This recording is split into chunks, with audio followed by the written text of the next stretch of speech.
welcome to the Anderton site. It's great to see you all here, and thank you for your support. I would also like to welcome Chris Coburn and Narrowboat Progress on their cruise.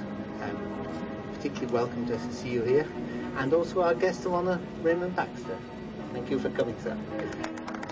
I'd like to hand over to Phil Parker, who is the project manager of British Waterways for the Anderton lift, to give you an update.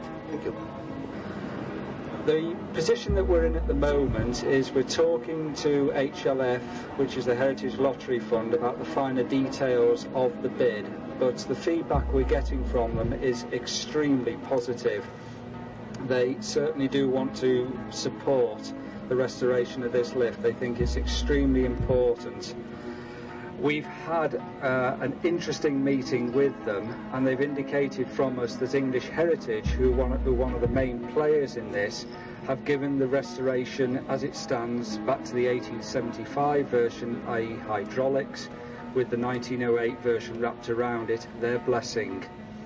So I'm quite confident that probably this time next year none of you will be standing here, because this will be a work site and I'll have that thing behind me in bits. Now the thing that slightly worries me at that stage of getting it in bits, that I can't get it back together again. So if there is a trust meeting, say in August next year, and apologies from the engineer of the trust because he's in South America, you'll know why.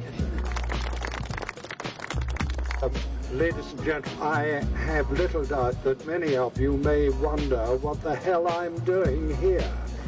And I have to say with great pride that my qualifications go back quite a long way. First of all, I was a Meccano boy.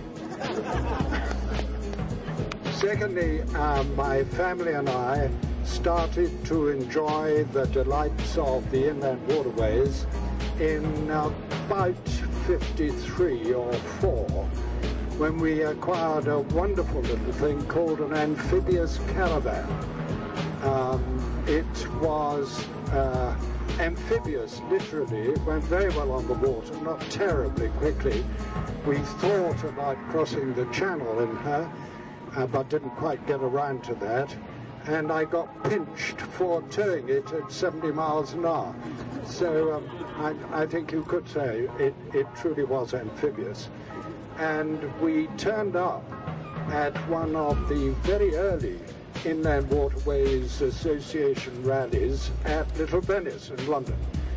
And we were made so welcome by you, the fraternity of boaters, that we have entertained from that day to this a very special regard for boating people, and even more important, the environment which they require in order to preserve their community and make the undoubted contribution to the social well-being and indeed the economic well-being of the country, and that is your responsibility.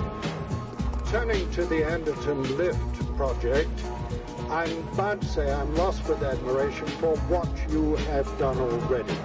And I congratulate those who have worked so hard, some getting publicity, some remaining backroom boys and girls, but all beavering away. And you are now on the verge of a major success, and I really mean that. I'm delighted to hear that after the years of doubt and uncertainty, you are confident that this all-important work of reconstruction and tribute to what is past will be not only preserved, but made operable, and its enjoyment capabilities actually increased. And I'm told you're only about 700,000 quid short. Well, that's birdseed nowadays, isn't it? People like you can drum that up in a week.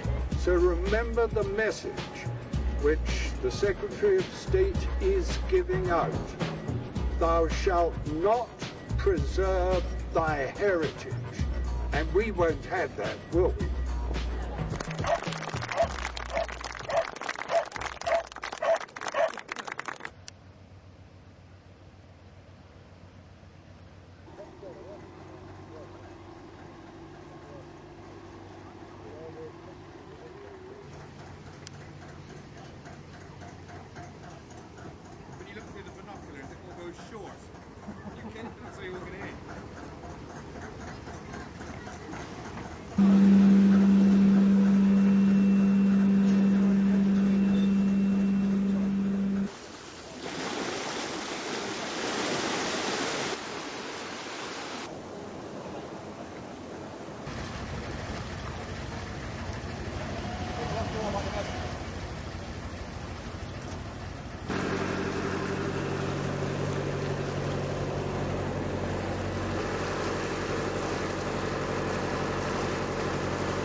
the language reflects Catalan.